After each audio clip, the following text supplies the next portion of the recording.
The hall was enormous. It was so large that the ceiling could not be seen from the floor. Lights floated in the air like slow stars, and the walls were made of dark glass that showed the open universe outside. Billions of stars, distant and cold and indifferent. The Galactic Concordat Council Chamber had been built 500 years ago, and it had been designed to make everyone inside it feel small. It worked. Ambassador Ilara Kovacs of Earth stood at the long curved table and looked around the room. There were representatives from over 200 species sitting in their seats. Tall ones, short ones, ones with too many eyes, ones with no eyes at all. Some breathed air that was different from hers. Some communicated through devices that translated sounds into words she could understand. But they were all here, all looking at her, all waiting. She had been an ambassador for 11 years. She was good at her job. She believed in what she was doing. Beside her sat Admiral Sarah Vance. The Admiral was a tall woman with short gray hair and dark eyes that missed very little. She wore her uniform neatly, the way she always did. She was not the kind of person who got nervous in rooms full of aliens. She had fought in 3 border conflicts before humanity even joined the Concordat. She had seen things that most people would never see. But sitting in that room that day, listening to the council's proposal being read aloud, she felt something she had not felt in a long time. She felt uneasy. The proposal was being read by Councillor Dreth Voss, the senior representative of the Velhari people, one of the oldest and most respected species in the Concordat. He was a tall creature, thin and pale, with 4 long fingers on each hand, and a voice that was smooth and slow and carried across the hall without effort. He spoke the way old politicians always spoke. Like everything he said was reasonable, like disagreement would be childish. The proposal was called the Unified Disarmament and Trust Accord. It was a long name for a simple idea. The idea was this: Earth, as a new member of the Concordat, would give its primary war fleet, all 2,400 ships of the Iron Covenant Armada, to the Concordat for redistribution. The ships would be used as part of a new joint peacekeeping force. Earth soldiers would serve on those ships under Concordat command, not Earth command. In return, Earth would receive a permanent seat on the Security Circle, which was the most powerful decision-making body in the Concordat. Earth would also receive faster access to trade routes, medical technology, and construction support. It sounded like a good deal. That was what made Admiral Vance uneasy. She leaned close to Ambassador Kovacs and spoke quietly. "Ilara, this is not a good deal." Kovacs looked at her. "The Security Circle seat alone is worth 10 fleets. We've been trying to get that for 20 years. "I know," Vance said. "That's what bothers me. Why are they offering it now? What changed?" Kovacs paused. She was a careful woman. She didn't dismiss things easily. The political climate has shifted. The Keth expansion in the outer sectors has made the elder races nervous. They want to look unified.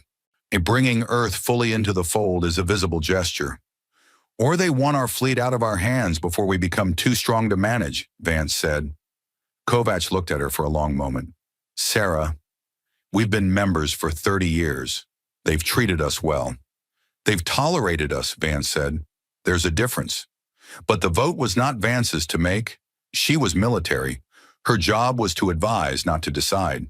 The decision belonged to Ambassador Kovacs and, ultimately, to the government back on Earth. And back on Earth, the Parliament had already been briefed. The Prime Minister had already expressed support. The people of Earth, tired of decades of cautious half-membership, wanted the full seat at the table. They wanted to matter. Dreth Voss finished reading. The chamber was quiet. Ambassador Kovacs stood. "The people of Earth," she said, "are proud to accept this accord. We have always believed in cooperation over conflict. We have always believed that trust, once built carefully, leads to a better galaxy for all of us. Today, we take another step in that direction." The chamber filled with a sound that the translation devices rendered as applause, though it came in many different forms. Clicking, humming, low tones, the rustling of membranes, 200 species showing approval. Vance sat very still and watched Kovacs sign the document. She watched the pen move across the paper. Actual paper, because the Concordat liked ceremony. And she felt the unease in her chest grow heavier. She couldn't point to a specific fact. She had no evidence. She had only 30 years of studying how power worked, and the quiet, a persistent feeling that nobody gave away a seat at the table without a reason. After the signing, there was a reception. Alien diplomats came to congratulate Kovacs. They were warm and gracious. Several of them told her that Earth had shown great wisdom. One elderly representative from the Nahari people, a round four-armed species with soft voices, took Kovacs' hand and held it for a moment and said, "This is a historic day. You should be proud." Vance stood near the edge of the room and drank something that tasted like cold mineral water and watched everyone carefully. A voice spoke beside her. "You do not look like someone at a celebration." She turned. It was a Volhari, one of the smaller species in the Concordat, insectoid in shape, with large amber eyes and a body that moved in quick, precise motions. His name was Keth Aaron, and he was a junior trade representative. Vance had spoken to him twice before. He was young for his kind, curious, and unusually direct. "I'm not sure there's much to celebrate yet," she said. Keth Aaron tilted his head. His amber eyes moved across the room slowly. "The senior counselors are very pleased tonight," he said quietly. "More pleased than I would expect from a simple trade agreement." Vance looked at him. "Is that what you think this is?" "I think," he said very carefully, "that the Iron Covenant Armada is the largest non-concordat military force in this sector. I think that has made certain elder species nervous for a long time. And I think that some problems are easier to solve with paperwork than with war." He said nothing more. He moved away into the crowd, his small body disappearing between taller figures. Aunt Vance set down her drink. She went back to her quarters that night and sat at her desk and wrote a long message to Earth's Department of Military Affairs. She outlined her concerns. She asked for a delay in the physical handover of the fleet. She asked for additional review of the Accord's language. She asked, in plain words, whether anyone had considered that this might be a trap. The reply came 2 days later. It was polite. It acknowledged her concerns. It told her that her service to Earth was valued and that her perspective had been noted. It told her that the handover would proceed as scheduled. She read the message 3 times. Then she deleted it and began preparing the handover logistics. The Iron Covenant Armada was the pride of humanity's military. It had been built over 40 years of careful construction, upgraded constantly, and crewed by the best soldiers and pilots Earth could produce. Its flagship, the ESNS Resolve, was one of the most advanced warships in known space. The fleet had never lost a major engagement.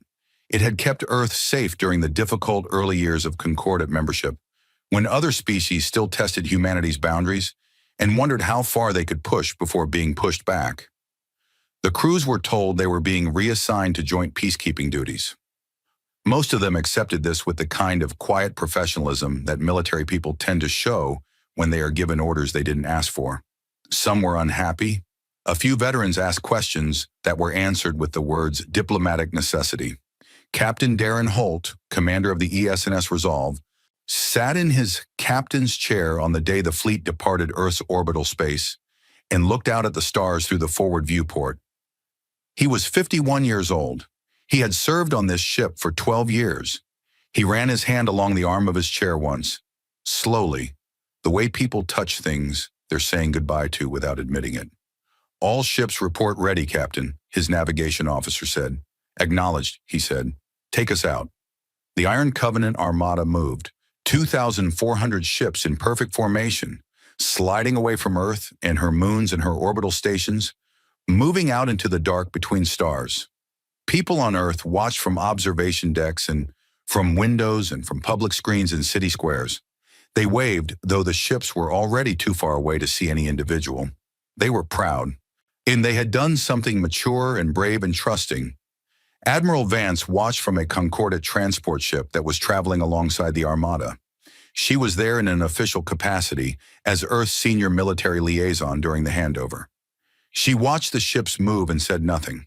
The Concordat escort fleet, 40 ships, all large, all bearing the Concordat's crest of interlocking circles, formed up around the Armada and guided it toward the transfer point in the Selhara system, 3 jumps from Earth. The journey took 9 days. During those 9 days, Vance reviewed the transfer documentation again and again. She looked for legal loopholes. She looked for terms that could be reinterpreted. She drafted several requests to delay the final handover, citing procedural technicalities, and each one was gently but firmly declined by Concordate administrators. On the ninth day, the Armada arrived at Selhara Station, a Concordate military installation the size of a small moon. It was surrounded by more Concordate ships than Vance had ever seen in one place. Hundreds of them, maybe more. She stood at the viewport of her transport and looked at them. "That's not a reception fleet," she said to herself. "That's a cage." But it was too late. The transfer documents had been signed. The Armada's command codes had already been submitted to Concordate authority as part of the Accord terms. Captain Holt and his crew were technically guests now, not commanders. The 2,400 ships of the Iron Covenant Armada docked at Selhara Station, and then the communications started going wrong. It was small at first, a channel going quiet. A scheduled update from Captain Holt that didn't arrive. A status report from one of the Armada's destroyer squadrons that came back, garbled, and then stopped completely. Vance reported these issues to Concordate Station Command and was told politely that there were routine technical difficulties during integration procedures. She asked to speak to Captain Holt directly. She was told he was in a briefing. She asked again. She was told he was unavailable. She asked a third time, and this time no one answered at all. She stood in the communications room of her transport with her hands very still at her sides and understood, in that moment, with the kind of cold and absolute clarity that only comes when something you feared turns out to be true, that the unease she had carried for weeks was not paranoia. It was a warning she had not been allowed to act on. She turned to her aide, a young lieutenant named Prell, who had been with her for 3 years, and said in a voice that was very calm and very quiet, "Get me a direct line to Earth. Secure channel. Right now." Prell moved fast. He was good at his job. He knew when the Admiral's voice meant urgency. The channel opened. Static. Then the sound of Earth's military command frequency. "This is Admiral Sarah Vance," she said. "I need to speak to the Chief of Defense. Priority 1. Something has gone wrong." Outside the viewport, Selhara Station was silent. The 2,400 ships of the Iron Covenant Armada sat inside its docking rings and did not move. No lights blinked from their hulls. No communications came from their crews. The stars beyond were cold and distant and did not offer any answers. Earth did not yet know what had been done, but Admiral Vance knew, and she was already thinking about what came next. It was a small ship, an independent freighter that ran supply routes between the outer colony stations, and its captain had picked up a faint distress broadcast while passing through the Helvara Drift, a wide stretch of empty space between two relay beacons. The signal was weak, broken, repeating on an emergency military frequency that civilian ships weren't supposed to receive. But the captain had old military-grade receivers fitted to his ship, left over from a time when the routes out there were less safe, and the signal came through clearly enough to understand. It was a human voice. It was saying in a flat and exhausted tone that life support was at 11% and falling, or that they had been drifting for 6 days and that they needed help. The freighter captain, a man named Goran Ash, who had never served in the military but had 2 brothers who had, changed course without thinking about it. He followed the signal for 4 hours. What he found made him sit very still in his captain's chair for a long time before he could make himself speak. There were 9 warships drifting in the dark. They were human ships.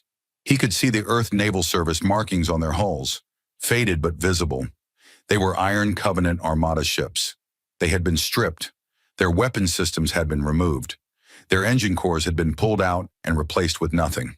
Their communications arrays had been dismantled down to the raw wiring. The ships were hollow shells, and inside those shells were human crews with no food left, water running out, and air that was getting thinner by the hour. He got as many people aboard his freighter as he could. He called every ship he knew in the region on open frequency and told them what he had found. He sent the coordinates to every relay beacon in range. He did not stop to think about politics or procedure. He just started moving people. By the time a proper rescue convoy arrived 2 days later, 43 people from those 9 ships had died. The rest were alive, barely. And when they were brought onto rescue ships and given air and water and food, many of them didn't speak. They just sat and breathed. That was the first signal. Over the next 2 weeks, more came. They came from across a dozen star systems, broken broadcasts, emergency beacons, frantic messages tapped out on low-power transmitters by crews who had cannibalized their own ship systems just to send a signal. Everywhere the story was the same. Iron Covenant Armada ships, stripped and abandoned. Human crews left to die in the dark. Some had been drifting for weeks already. Some were beyond saving by the time rescue arrived. Others were found just in time. The number of dead grew every day. Back on Earth, the news hit like something physical. People stopped in the middle of their daily lives, in offices, in markets, in schools, and stared at screens showing the same images. Gaunt, hollow-eyed soldiers being carried off rescue ships, speaking in quiet voices about what had happened to them. Children recognizing parents they had not heard from in weeks. Military families who had been told their relatives were on reassignment, learning that their relatives had been dying in cold ships for the same amount of time. The Parliament convened in an emergency session. The Defense Ministry released a statement saying they were gathering information and could not yet confirm the full scope of events. Several ministers who had voted in favor of the disarmament accord did not appear publicly for several days. Ambassador Kovacs resigned on the 12th day. She sent a short written statement. It did not have many words in it. It said that she had acted in good faith and that she was deeply sorry and that she would carry what had happened for the rest of her life. She did not appear on any screens. She did not give any interviews. People who knew her said she had gone very quiet and very still, with the way someone does when a weight has been placed on them that they know they will never fully put down. Admiral Vance was not quiet. She had been moved to a secure facility on Titan, one of Saturn's moons, far from concordate space. The moment it became clear she was not going to stay in her assigned quarters at Selhara. She had, in fact, spent 3 days demanding access to Captain Holt and the other crews before Concordat security personnel had politely but firmly suggested she board a transport back to human space. She had gone because fighting her way out of a Concordat installation with no weapons and one aide was not a useful strategy. But she had not stopped working. She had been sending messages since before she left Selhara, to the Defense Ministry, to the Prime Minister's office, to military intelligence. To retired officers she trusted, to anyone who would listen. Her messages were detailed and specific. She had dates, names, timeline discrepancies. She had noticed in the transfer documentation language that gave the Concordat full authority over the crews, not just the ships, during what they called the integration period. It was buried deep in a subsection that nobody had flagged during the review. She had found it herself on the 9th day of travel to Sahara, too late to matter then, but documented now. She sat in a small office on Titan's military base and worked 18 hours a day and slept 4 hours a night and drank too much coffee and moved with the focused energy of someone who had decided very clearly what needed to be done and was working backwards from that decision. On the 17th day after the first signal, Yuri the document arrived. It came through Ketharan, the young Volhari trade representative she had spoken to briefly at the reception. He had sent it through 3 layers of encrypted civilian channels, routed through relay stations in 2 different neutral systems, attached to what looked like a routine commercial shipment manifest. It arrived on Vance's personal terminal as a file labeled Cargo Specifications, Routine Update. She almost deleted it. Her aide Prell had better instincts and opened it instead. Inside was a concordant internal administrative document. It was dated 14 months ago. It had been produced by something called the Long-Term Strategic Stability Subcommittee, which sounded boring and routine and was, in fact.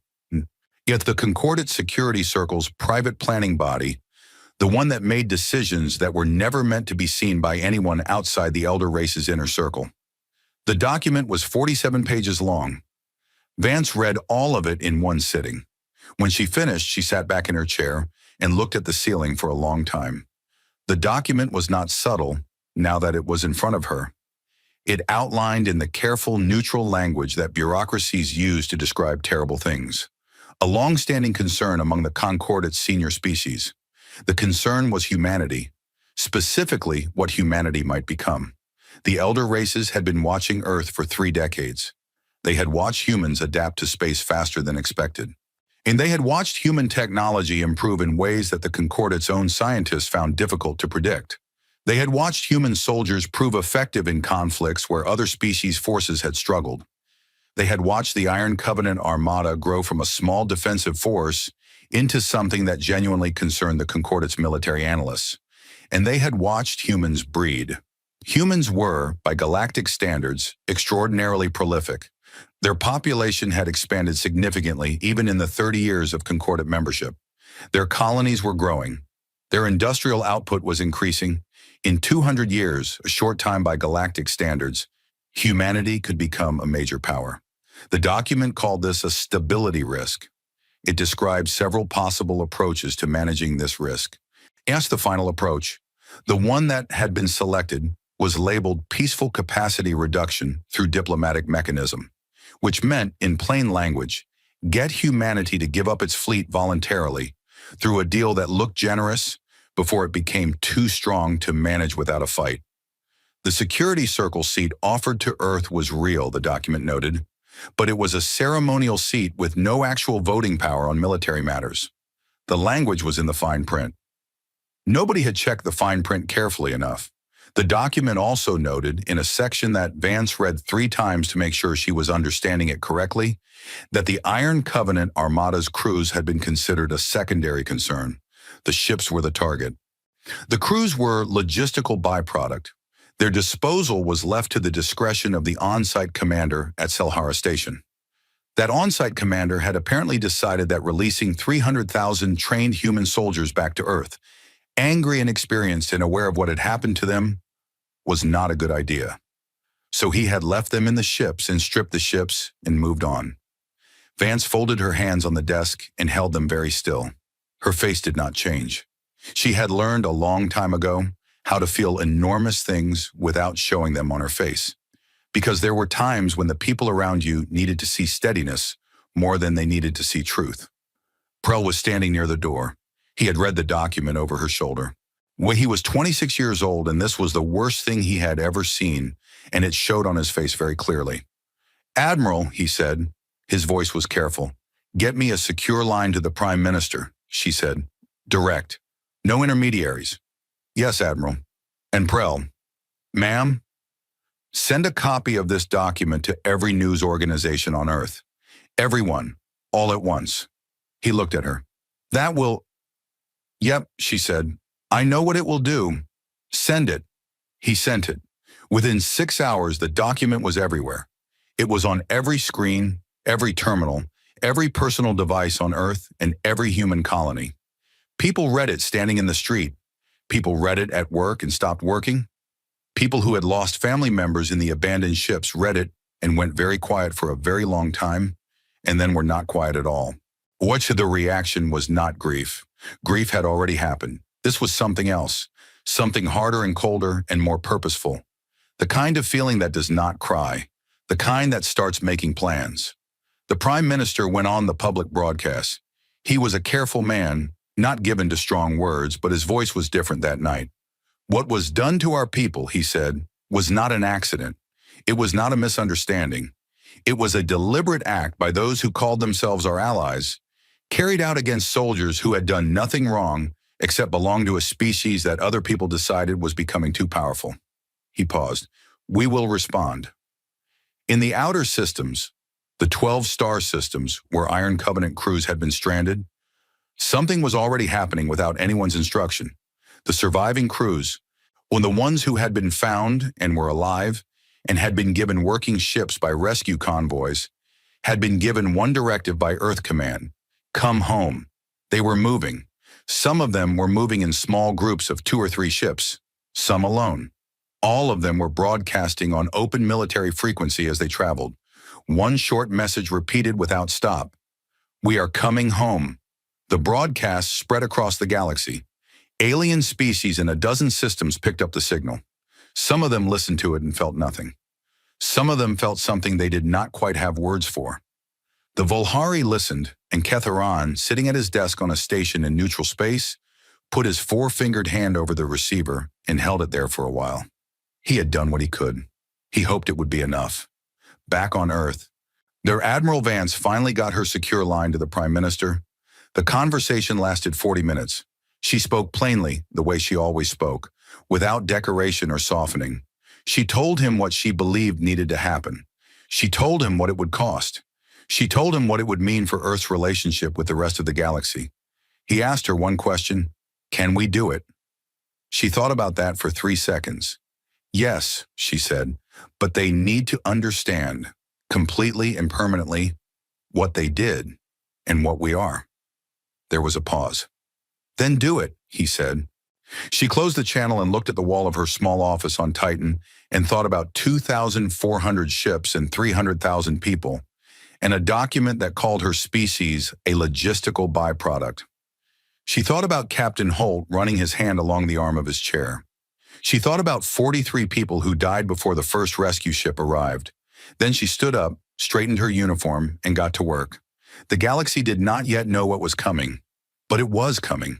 Deep below the surface of Mars, in tunnels that had been cut into red rock 3 decades ago and sealed behind bureaucratic language and classification codes that most people in the government had forgotten existed, something old was waking up. The lights came on in sections. First one corridor, then another, and then a whole row of sealed maintenance bays stretching for kilometers under the Martian plains. The air recyclers started. The temperature regulation systems activated. And in the bays themselves, long, wide, cold chambers that had been dark and silent for 29 years. The shapes emerged slowly from the dimness as the lights grew brighter. Warships, old ones, human warships, sitting in dry dock exactly as they had been left, covered in dust that had settled over decades, their hulls dull and still, but intact. Every one of them intact. This was the remnant arsenal. Most people did not know it existed. When Earth had joined the Concordat, the public announcement had been about moving forward, about putting old conflicts behind them, about becoming part of something larger. What the announcement had not mentioned was that the people who built Earth's military were, by nature and training, not the kind of people who destroyed things that still worked. They had mothballed the pre-contact war fleet. They had sealed it away, deep and quiet, and they had maintained it quietly, with skeleton crews who filed their reports under supply depot designations that would bore anyone who glanced at them. The woman who had overseen that maintenance program for the last 18 years was a retired general named Orrin Mast. She was 70 years old, small and compact, with hands that were always moving slightly, the habit of someone who spent their life around machinery. She had known Admiral Vance for 20 years. When Vance's call came through on the emergency line, Hiram Mast had been sitting in her office on Mars reading a technical report. She had picked up the call, listened for 4 minutes without speaking, and then said, "I'll have the first bay open in 3 hours." The process was not simple. 29 years of dormancy meant that nothing worked perfectly at first. Systems had to be tested. Repairs had to be made. Power cores that had been in standby mode for decades needed careful restart procedures that took time and precision. There were 847 ships in the remnant arsenal, ranging from small, fast attack craft to heavy battle cruisers. Some of them needed significant work. None of them were impossible. General Mast had 400 maintenance personnel on the initial crew, and within 48 hours, that number had grown to over 4,000 as Earth's military command authorized a full activation and called in every available engineer, technician, and specialist. They worked in shifts around the clock, eating quick meals at portable stations set up in the corridors, sleeping in short rotations on cots in empty storage bays, filling the tunnels with the noise of tools and machinery and people doing urgent work with focus and purpose. Meanwhile, on Earth's surface, the shipyards were changing. The orbital construction rings above Earth had been building civilian and commercial vessels for most of the last decade. They were large, sophisticated, and capable of extraordinary output when properly directed. They were now being directed. The civilian contracts were suspended. Compensation arrangements made quickly. No arguments from the companies involved, because the people running those companies had all read the same document as everyone else, and there was at that moment no one on Earth who wanted to argue about contract terms. The orbital yards above Europa, one of Jupiter's moons, were even larger and had been semi-dormant. They activated within 72 hours of the Prime Minister's authorization. The Titan shipyards, where Admiral Vance had been working, began producing new escort-class vessels at a pace that their crew chief said was technically impossible, and then kept doing anyway. Humanity, it turned out, was very good at building things quickly when it had a reason. The new fleet needed a name. The Military Planning Committee considered several options. Admiral Vance, who was involved in most of the planning discussions, had no opinion on the name. She had opinions on weapons payloads, engine configurations, formation strategies, and tactical doctrine. She left naming to others. The committee chose the Sovereign Reckoning Armada, and it was a good name, and nobody objected to it. The ships from the remnant arsenal were upgraded as they were repaired. This was the part that surprised people who had not been paying close attention to what Earth's researchers had been doing for the last 30 years.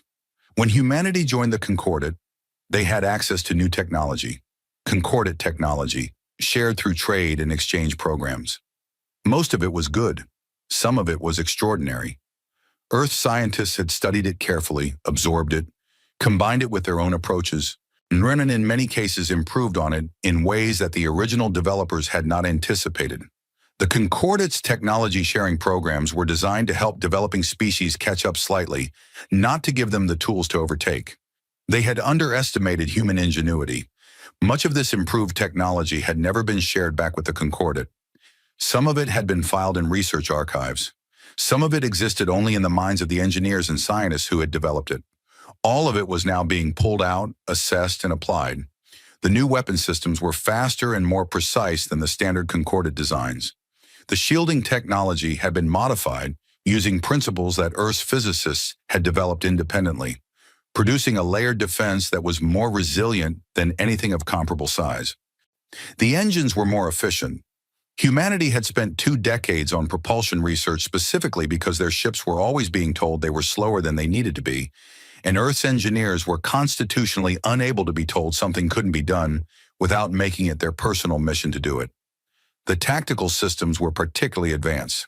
Earth's military doctrine had always emphasized adaptability, the ability to change strategy mid-engagement based on conditions on the ground or in space. Human commanders were trained to think quickly and make decisions with incomplete information.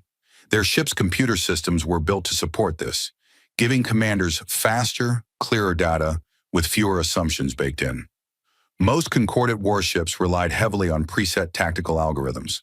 As human ships were built around the assumption that the commander would need to improvise. Captain Darren Holt was one of the first recovered crew members to return to active service. He had been found on the 4th day of the rescue operation, aboard the stripped hull of the ESNS Resolve, which had been docked at Selhara and then pushed out into a slow drift when it was emptied. He had kept his crew together through those days with a quietness that his people described, later, as the most frightening kind of calm they had ever seen. He had organized the food rationing precisely. He had kept people busy with small tasks to stop them from sitting with their fear. He had done the math on the air recyclers and told no one except his chief engineer the exact number he got. How? Because the exact number was not helpful information for anyone who could not change it. When the rescue ship found them and the airlock opened, he had stood aside and made sure every member of his crew boarded before him. He was the last one off his ship. He had been in medical care for 12 days. When he was cleared for duty, he walked into Admiral Vance's planning center, a large room that had been set up in the military command complex in Geneva, and stood at attention. "Captain Holt," she said. "Admiral," he said, "do you want to go home and rest? You're authorized." "With respect, Admiral," he said, "I'd like a ship." She looked at him for a moment. "The Resolve is gone." The Concordat stripped her. "Then I'll take another one," he said. She gave him a heavy battle cruiser that had just come out of the Martian repair bays, one newly fitted and upgraded. It was designated the ESNS Consequence. He spent 3 days learning her systems, integrating with her crew, drawn from recovered Iron Covenant veterans and fresh recruits, and then reported ready for deployment. The name of the ship had been his suggestion. Vance had approved it immediately. The Sovereign Reckoning Armada grew ship by ship, week by week, through intensive work and long hours and the peculiar, focused energy of a population that had moved past anger into something more operational. By the 6th week after the document had been released, the fleet counted over 1,800 vessels. A mix of refurbished remnant arsenal ships, newly constructed craft from the orbital yards, and the surviving Iron Covenant ships that had made their way home from the outer systems. And those returning Iron Covenant crews had been given a choice: stand down and rest or return to service. A very large percentage of them chose to return to service. Their reasons were their own, and nobody asked them to explain. Through all of this, the Concordat was not idle. Concordat observers in human space, diplomatic staff, trade representatives, monitoring stations, were sending reports home. The reports were honest and the information was accurate, which meant the security circle was getting a clear picture of what was happening, and the picture was not comfortable. Counselor Dreth Voss called for a special session of the security circle. He proposed a diplomatic outreach to Earth, an offer of negotiation, a suggestion of review processes, a mention of possible compensation. And the proposal was supported by several of the elder race's representatives. It was not supported by the military faction of the security circle, which pointed out, correctly, that Earth had not responded to any Concordat communications in 2 weeks, and that the fleet building in human space had not been built by a civilization planning to negotiate. The diplomatic proposal was drafted anyway and transmitted to Earth on official Concordat channels. Admiral Vance received it, read it, and set it aside. She did not respond. It was not that she felt nothing reading it. She felt quite a lot, actually. Specifically, a cold recognition that the same people who had written the phrase logistical byproduct were now using words like dialogue and mutual understanding and shared future. She filed the message under a folder she had labeled, took with precise accuracy, too late. She had more important things to do. The tactical planning for the Sovereign Reckoning Armada's operation had been ongoing for 5 weeks. It was not a simple plan. It was not a plan that called for the fleet to fly to the Concordat's home system and start firing in every direction. Vance was not that kind of commander. She had always believed that force, when necessary, needed to be precise and purposeful. You hit what needed to be hit. You did not hit things that didn't need to be hit. And before you hit anything, you knew exactly what you were trying to achieve. The objective was not destruction. The objective was recovery and accountability. First, every remaining stranded crew member in every system was to be found and brought home. And the fleet would move through the outer systems in a systematic sweep, recovering any human military personnel who had not yet been reached by civilian rescue efforts. This was non-negotiable. It was the first thing and the most important thing. Second, the Concordat's military capacity to threaten Earth or Earth's people needed to be reduced, not eliminated, not destroyed entirely, but broken in a way that took years to rebuild. The specific assets targeted were the stations and fleets that had been used to hold the Iron Covenant Armada and the military command infrastructure of the Security Circle's enforcement branch. Third, the Concordat itself needed to face a moment of such clear and undeniable consequence that the question of doing something like this again would become genuinely unthinkable. Vance briefed her senior commanders on this plan in a room in Geneva, on a morning when the sun was coming through the high windows and making long, bright lines across the floor. She spoke for 2 hours. Her commanders, 30 men and women who had between them over 500 years of military experience, listened without interruption. When she finished, she asked for questions. One of the senior commanders, a veteran named General Yusuf Okafor, who had fought in every major conflict Earth had been involved in for 30 years, raised his hand. He was a big man with a careful voice, and he had known Vance since they were both junior officers. "What do we do if they surrender early?" he asked. "We stop," she said simply. "We get what we need. We stop." He nodded. "And what do we need?" "Our people. An accounting. One and a change that lasts." She paused. "We're not building an empire, Yusuf. We're making a point." He was quiet for a moment. Then he said, "Understood." The fleet was ready on the 43rd day, 1,800 ships assembled in formation outside Earth's orbital space, engines ready, weapons armed, crews at their stations. Vance stood on the bridge of the ESNS Consequence, Holt's ship, the flagship she had chosen for the operation, and looked at the fleet spread across the forward displays. Thousands of ships, hundreds of thousands of people, All of them human, all of them there for the same reason. She thought about the long document with the careful bureaucratic language. She thought about the phrase, logistical byproduct. She thought about 43 people who didn't make it to the first rescue ship. "Soy Admiral," said the navigation officer. "Fleet is ready and waiting on your order." She straightened. She had prepared a short address to the fleet. She delivered it plainly without theatrics, because she was not a theatrical person, and the moment did not need decoration. "You know why we're here," she said. "You know what was done. We are going to recover our people, and we are going to make sure that what was done to them can never be done again. We will be precise. We will be controlled. We will not be cruel, because we are not them, but we will be thorough, and we will be clear." Move out. The sovereign reckoning. Armada moved. It moved like a single thing. Vast, coordinated, certain. The stars turned slowly in the forward viewports. Earth and her moons grew small behind them. In the Concordate's security circle, and the monitoring reports had been coming in all day. When the final report arrived, fleet departing human space, full battle configuration, course set for outer systems, Dreth Voss read it and sat back in his seat and said nothing for a very long time. Someone beside him asked what they should do. He did not answer immediately. He was thinking about something a junior analyst had put in an appendix to one of the early reports. A note about human behavior under pressure. The analyst had written that humans, unlike most species, did not become disorganized when they were angry. They became focused. They became organized. They became, in the analyst's careful words, extraordinarily purposeful. The fleet was moving. What had been done could not be undone. The Concordate was about to find out what happened next. And the first system the Sovereign Reckoning Armada entered was called Vetheran. It was an unremarkable system. 3 planets, 1 small Concordate relay station, and the scattered remains of what had once been an outer colony refueling post. The reason the fleet went there first was simple. A distress signal, very faint, had been traced to the system 4 days earlier.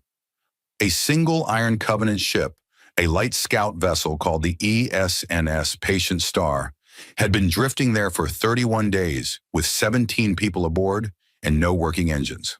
When the Sovereign Reckoning Armada dropped out of transit speed at the edge of the system, the relay station immediately hailed them on Concordate emergency frequency and demanded identification.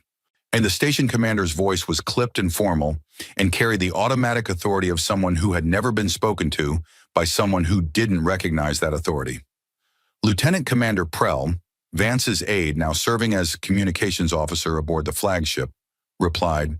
He gave the fleet's designation, Earth's authorization codes, and the purpose of their presence in the system. He was polite, he was clear. He said they were there to recover stranded Earth military personnel, and that no Concordate assets would be interfered with, provided no Concordate personnel interfered with the recovery operation. The station commander told him they were in violation of Concordate territorial jurisdiction and ordered them to stand down and await official instruction. Prell looked at Admiral Vance. She said nothing. She simply looked at the forward display, where the sensor readout showed the faint energy signature of a drifting ship 300,000 kilometers from their position. Prell turned back to the console. "We are proceeding with the recovery," he said. "You are welcome to file a jurisdictional complaint with Earth's diplomatic office. The contact address is available through the standard Concordate registry." He closed the channel. 2 medical ships and an escort of 6 destroyers broke from the main fleet and moved toward the Patient Star at full speed. They found her adrift and cold. Her crew had been rationing power with extreme discipline, shutting down everything that was not immediately necessary for survival. When the airlock opened and rescue personnel came through, the 17 people inside were thin and exhausted and very quiet.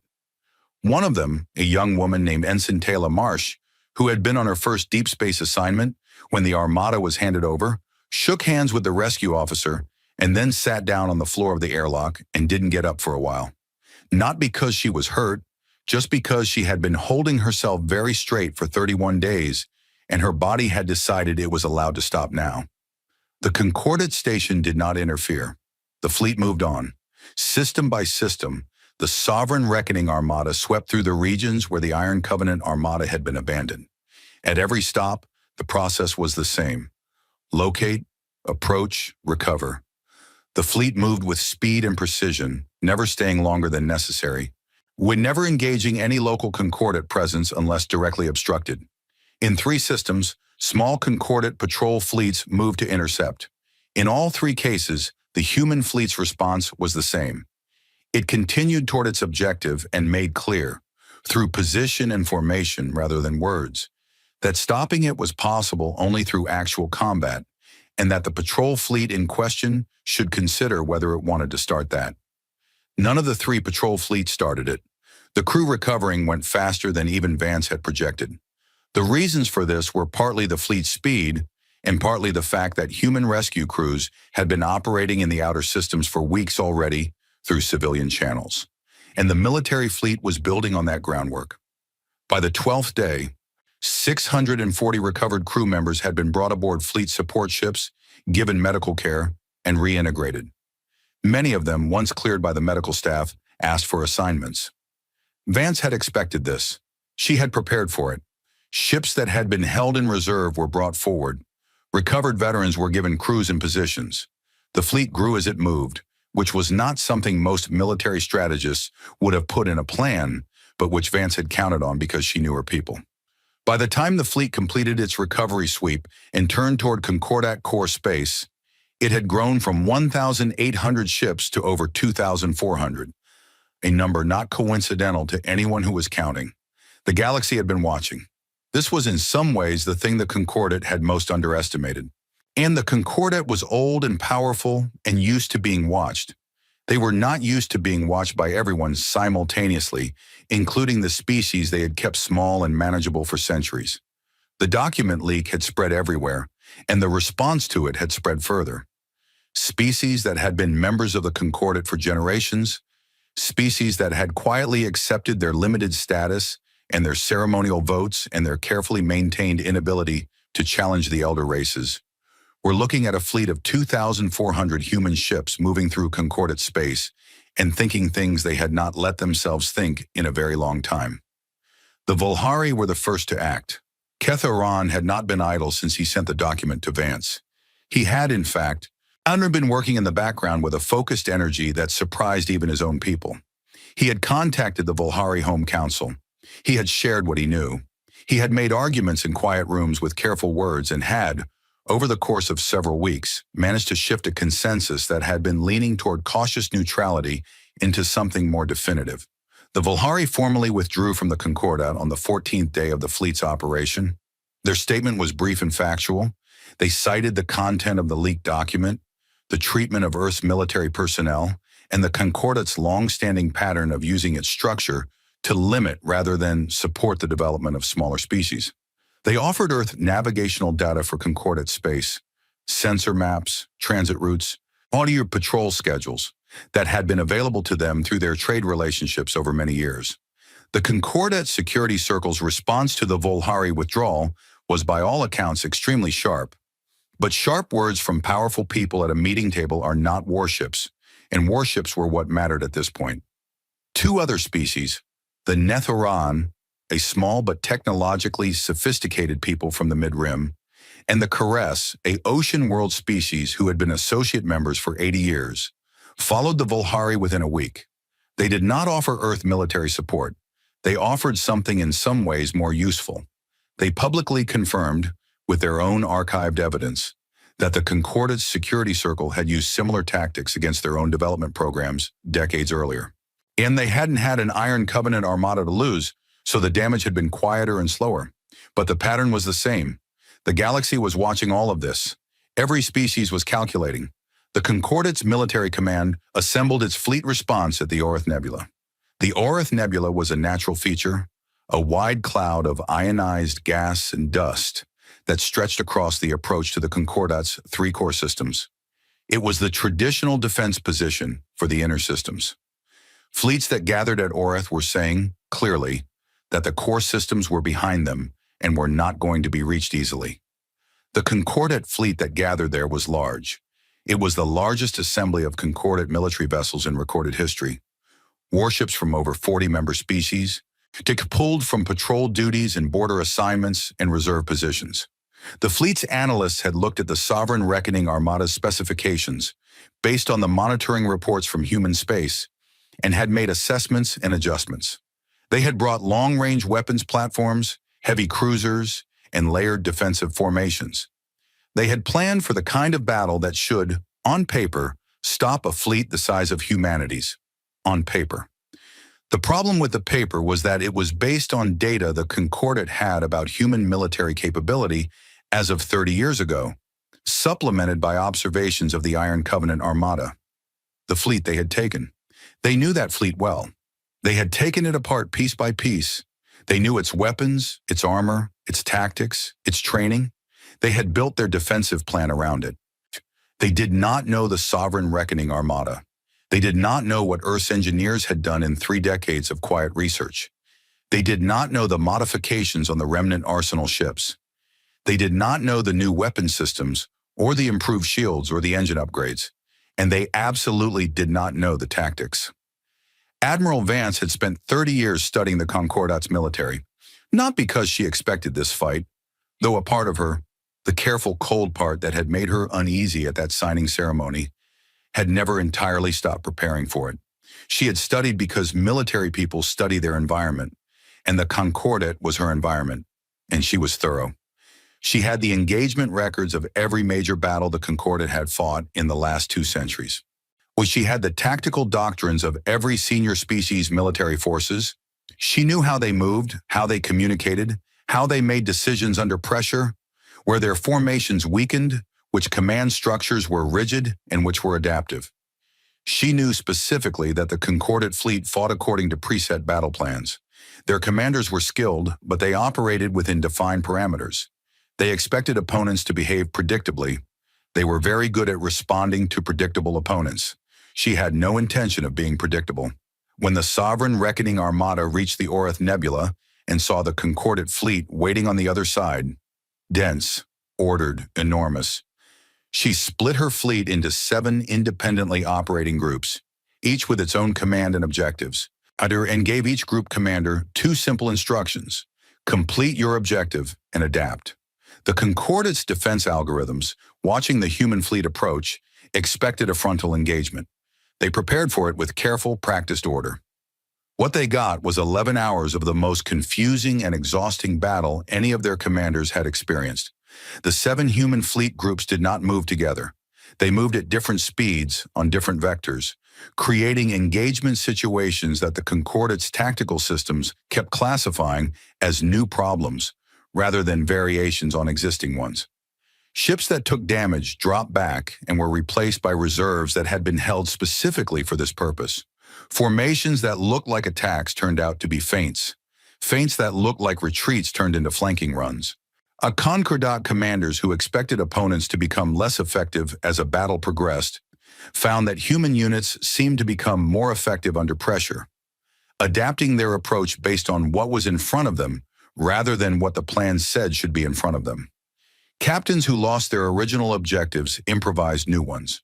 Crew members who had been stranded for weeks in dying ships and had spent every day since returning to service waiting for this fight brought to it a kind of personal intensity that was not easy to counter with algorithms. In the 4th hour, a Concordat heavy cruiser group that had been the center of their defensive line was outmaneuvered by a human destroyer squadron that should not, by any reasonable calculation, have been in that position. The cruisers had to reposition, which opened a gap in the line, which 3 human battle cruisers went through before the gap could be closed. In the 7th hour, the Concordat's long-range weapons platforms, which had been the cornerstone of their initial planning, found themselves being engaged at close range, not because human ships had broken through their defensive perimeter, but because 3 of those 7 independently operating human groups had been moving, very slowly and through the outer edges of the nebula itself, since the 2nd hour, using the ionized gas as sensor cover, and had arrived in the platform's blind spots without the tracking systems noticing until it was too late. In the 9th hour, the Concordat fleet's left formation broke. It happened quickly once it started. Ships began pulling back from positions that had become untenable. Other ships, seeing their neighbors pull back, had to adjust or become isolated. The careful, pre-planned defensive structure that had looked so solid from the outside developed fractures, and then those fractures became breaks, and then it was not a planned defense anymore. It was a series of individual ships making individual decisions, and individual ships making individual decisions is the kind of situation that fleet commanders have nightmares about. By the 11th hour, the Concordate fleet had withdrawn past the Oreth Nebula and was reforming in the space before the inner systems, taking stock of itself and its losses. It was not destroyed. Vance had not tried to destroy it. She had tried to break it, and break it she had. And she had brought her fleet through the nebula with losses. Losses. Real people. And she felt each one of them as she received the damage reports. But the fleet was intact and moving, and the path to the Concordate's core systems was open. Captain Holt, on the bridge of the ES&S Consequence, looked at the clearing space ahead and said nothing for a moment. Then he said quietly to his navigation officer, "Set course for the Concordate home system." The navigation officer set the course. The Sovereign Reckoning Armada moved through the Oreth Nebula like something inevitable. Behind them, in a dozen systems, the news was already spreading. Alien news services that had been covering the conflict from a cautious distance now covered it plainly. The Concordate fleet had been beaten. The human fleet was at the door, and species across the galaxy, small ones, mid-sized ones that had been told for a century that their role was to participate but not to lead, to contribute but not to challenge, were watching with an attention that was no longer cautious. It was something closer to hope. Aboard the flagship, Vance sat in the command chair and reviewed the damage reports and the status reports and the list of the people who had not come through the Oreth engagement. She sat with that list for a long time before she moved on to the next item. Then she began preparing what she was going to say when she reached the Concordate's home system. Because arriving was not the point. What she said when she arrived was the point. The battle had been necessary. What came after the battle was what actually mattered. She started writing. The Concordate's homeworld was called Vel-Shar. It was a beautiful planet, old and layered with the accumulated architecture of 5 centuries of interstellar power. Its cities rose in long, curving towers that caught the light of its sun and scattered it in colors that didn't have good names in human languages. Its orbital space was full of stations and rings and the slow movement of ships that had been moving in those same patterns for so long that they had become like the breathing of a sleeping body. Automatic, unconscious, unquestioned. Nobody had questioned it in a very long time. The Sovereign Reckoning Armada arrived at the outer edge of Vel-Shar's system at mid-morning by the planet's local time cycle, which meant that the people on the surface who were awake and at their windows or their screens had clear visibility of what was happening above them. And they watched the human fleet emerge from transit, ship after ship after ship, spreading across the far orbital bands in a formation that their news commentators struggled to find words for. One commentator, an elderly Velhari academic who had been covering Concordate affairs for 40 years, eventually settled on the word architectural and went quiet for a while after that. The fleet did not fire. It took position in high orbit, far enough to be unthreatening to the civilian infrastructure, close enough for everyone on the planet below to look up and understand the situation clearly. The Concordate's home defense fleet, smaller than the force at Arath, and visibly shaken by the reports coming from the Nebula engagement, held position between the human fleet and the planet. They did not advance. They were a presence, not an action. Admiral Vance opened a broadcast channel. She had prepared what she was going to say carefully over the last few days of travel. She had written and rewritten it. She had wanted it to be honest and clear and not cruel, because she was not interested in cruelty, and because cruelty, in her experience, made enemies more stubborn rather than less. She wanted to be understood, not merely feared. She opened the channel on a frequency that would reach every receiver in the Concordate's home system, civilian, military, diplomatic, all of them. And she spoke. She spoke for 40 minutes. She began with the facts, not her version of the facts, the actual facts, the documented record, supported by the same materials that had already been made public but presented now in sequence, methodically, and so that no one listening could say they hadn't understood. She went through the disarmament accord, the language that had been hidden in the fine print, the security circle document with its careful descriptions of humanity as a stability risk and her soldiers as logistical byproduct. She named the systems where crews had been abandoned. She named the number of dead. She named the date of the first signal from the cargo hauler who found 9 hollow ships in the dark. And she gave the name of the young ensign who had sat down on the floor of an airlock after 31 days because her body had finally been allowed to stop holding itself upright. She said all of this plainly and without decoration. Then she moved to what the Concordat was. She did not say the Concordat was evil. She did not call its member species villains or monsters. She said the Concordat was a structure that had been built over centuries in a way that served the interests of the species who built it at the expense of the species who came after. She said that structure had been working as intended when it did what it did to Earth, and that the problem was therefore not just the specific act, but the system that made the act possible and logical and, from the inside, reasonable.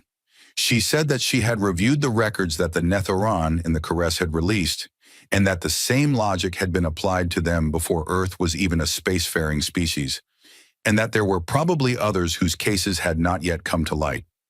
She said this was not a sustainable arrangement for anyone, including the elder races, who were building a galaxy full of resentment on a foundation they believed was stability. Then she said what she wanted. She said the Concordat needed to be dissolved in its current form.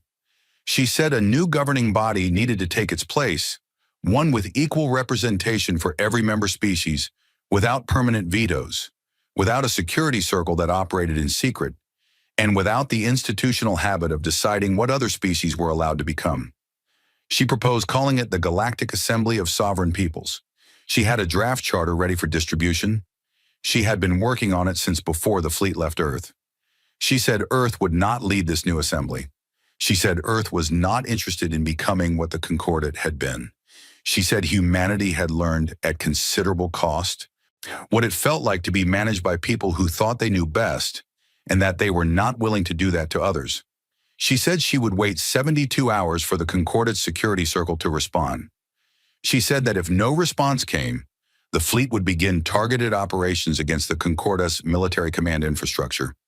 Not the civilian population, not the cities, not the stations that served the people of El-Shar, but the specific assets and facilities that had been used to plan and execute what was done to Earth's people.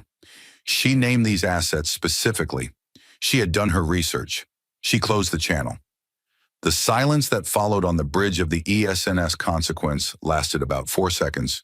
Then Captain Holt, who had been standing slightly to her left throughout the broadcast, he said very quietly, "That was well said, Admiral." She looked at him. "Let's hope it works," she said. On Vel-Shar's surface, in the Grand Assembly Hall where she had sat 30 years ago at the start of this story, the Concordat Security Circle convened within the hour.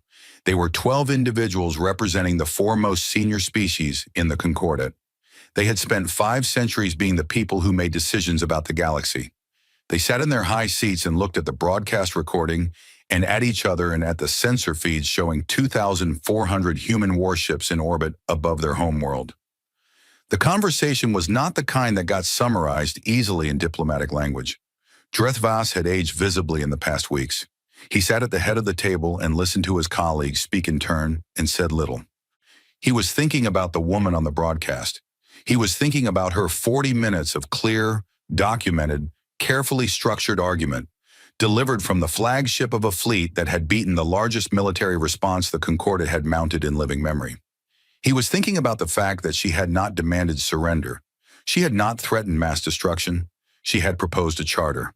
The military faction of the security circle argued for resistance. They said giving in to a single species with a fleet, however large, would set a precedent that every discontented species in the galaxy would learn from. They said strength required demonstration. Dreth Vas listened to them argue for 2 hours. Then he said, "The demonstration has already been made.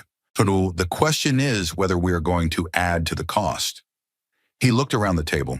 He looked at faces he had known for decades, faces that had always projected certainty and calm, faces that were doing their best to project those things now and not quite managing it. She is correct about what we built, he said. I have known it for a long time. I chose, as we all did, not to say so. That was a mistake for which we will spend a very long time making amends. He paused. But making amends is possible. The alternative she is offering us is not defeat. It is change. Another pause, longer. I would rather choose change than have it chosen for us. The vote was not unanimous, but it had the necessary support. The dissolution accord was signed 5 hours and 40 minutes after Vance's broadcast. She received the formal notification on the bridge of the consequence and read it, and then put it down and looked at the planet below through the forward viewport for a while. It was a beautiful planet. She had said what she came to say. The fleet around her, vast and silent in the orbital dark, held its positions and waited. She sent a single message to Earth. It said, "It's done." The reply came back in minutes, and it was not official or formal. It was from the Prime Minister's personal line, and it said 3 words. "Come home, Sarah." The process of actually building what she had proposed took considerably longer than 40 minutes. The Galactic Assembly of Sovereign Peoples was not a simple structure to create. 47 species needed to agree on foundational principles. And the charter that Vance had drafted, in the hours between battles and briefings, on the flagship of a war fleet, was a starting point, not an end point. It needed revision, debate, amendment, and compromise from people and species who were not always inclined toward any of those things. Earth's diplomatic team returned to the negotiating table, led not by an ambassador this time, but by a committee of 7 people from different backgrounds: lawyers, scientists, former military, trade economists, and one historian whose sole job was to make sure the new structure didn't quietly rebuild the patterns of the old one over time. Keth Aaron of the Volhari joined the drafting process as a formal representative of his people. The Nethoran sent 2 delegates who had opinions on everything and were correct often enough to be worth listening to. The Concordate's elder species participated. They had to. The alternative was exclusion, and exclusion from a structure that was going to govern the galaxy whether they were in it or not was not a useful position for anyone. Dreth Vas himself participated in several sessions. He was not warm or friendly about it, but he was thorough and he was honest. And in the specific context of rewriting the rules of galactic governance, thorough and honest were more useful than warm. The charter was finalized and ratified 11 months after the battle at Orath Nebula. The first session of the Galactic Assembly of Sovereign Peoples was held in a new building, not the old Concordate chamber, not the enormous dark glass hall designed to make everyone feel small. The new assembly hall was lower and wider, and with large windows on every side letting in natural light, and seats arranged in a circle so that no one sat above anyone else. It held representatives from 63 species at its first session, with more expected to join as the ratification process continued. It was contentious from the first meeting. People disagreed loudly and often. Species with very different needs and values and histories tried to find common ground on questions that did not have easy answers. Votes were close. Debates ran long. Several sessions ended without resolution and had to be reconvened. This was, Vance thought, when she read the reports, exactly what good governance looked like. She was not in the assembly. She had given her input to the charter process and then stepped back from it. Someone because the charter was a document of law and she was a military officer and the 2 roles needed to stay separated. She went back to Earth after the signing of the dissolution accord, and she went back to her work, which was managing Earth's military in a galaxy that was rapidly changing shape. Earth maintained its fleet. There had been quiet pressure from some quarters, mostly from species who had watched the battle at Orath with a mixture of relief and unease. To suggest that Earth might demonstrate good faith by reducing its military capacity now that the conflict was resolved. These suggestions were received politely and ignored completely. Vance had written the response herself, though the Prime Minister had delivered it.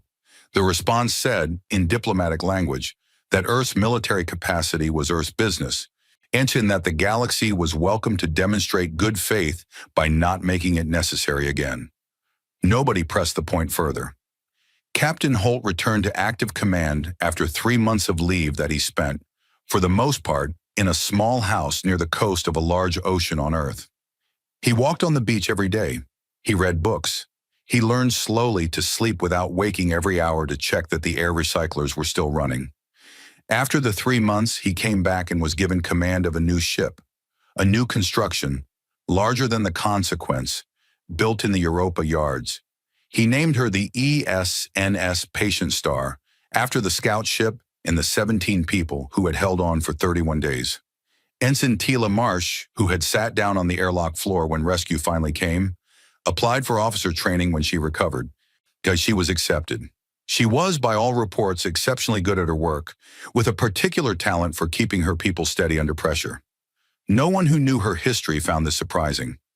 General Orrin Mast retired from the Remnant Arsenal program, which was now formally acknowledged, no longer filed under boring bureaucratic cover names, and was given a commendation that she accepted briefly and then put in a drawer. She had never been interested in ceremonies. She was interested in machinery. Ketharan became the Volhari's first permanent representative to the Galactic Assembly. He was a good diplomat, direct, careful, and able to say things that made powerful people uncomfortable without making them angry. He and Vance exchanged occasional messages over the years that followed. They were brief messages. They're usually about practical matters, fleet positioning, assembly developments, trade route concerns. Occasionally one of them would note something that was going well or something that wasn't. They were not friends exactly, but they were something, and it was a thing that had been built from honesty in a difficult time, which is the most durable kind. Admiral Vance herself continued as Earth's Chief of Defense for 6 more years before stepping back to an advisory role. She was offered a seat in the Assembly as a special representative and declined it. She was offered several other things and declined most of them. What she accepted was a standing office with good communications access and a staff of 6 people from which she read reports and wrote assessments, and occasionally, when asked, he offered opinions that people tended to take seriously. She was 57 years old when she stepped back from active command. She had served for 34 years.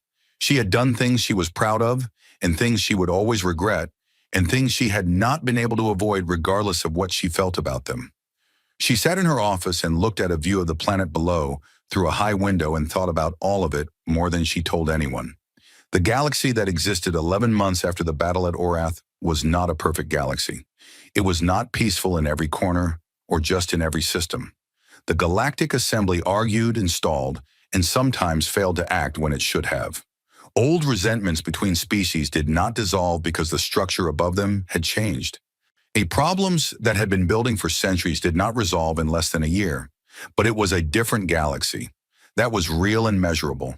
Species that had been limited by the old Concordat structure were growing now, cautiously, tentatively, with the particular care of people who had been told for a long time what they couldn't do and were still relearning that they could. The Assembly, for all its messiness, held.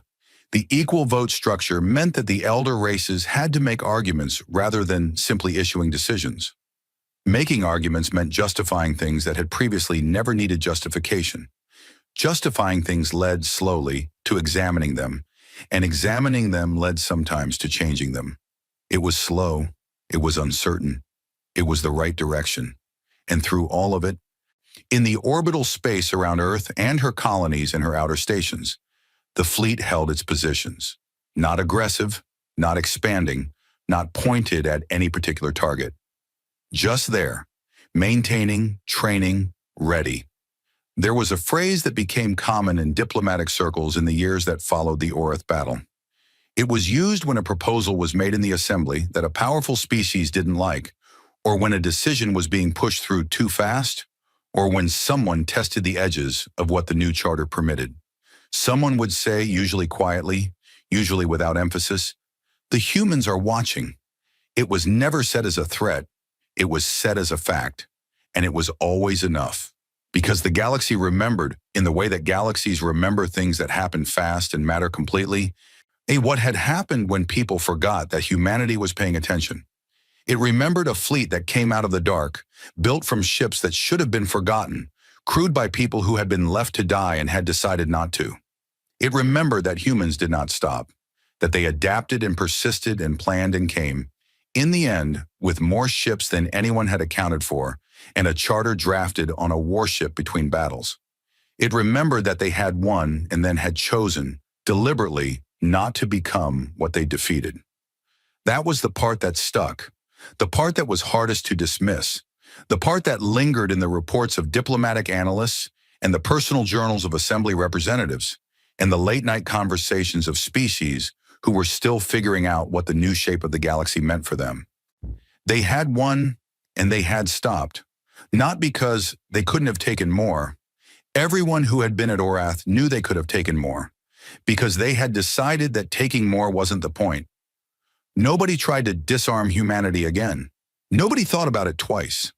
The stars were still out there, cold and distant and vast, full of things that hadn't happened yet, and problems that hadn't arrived, and species that hadn't been met, and questions that hadn't been asked. Humanity was watching, and that in the end was enough.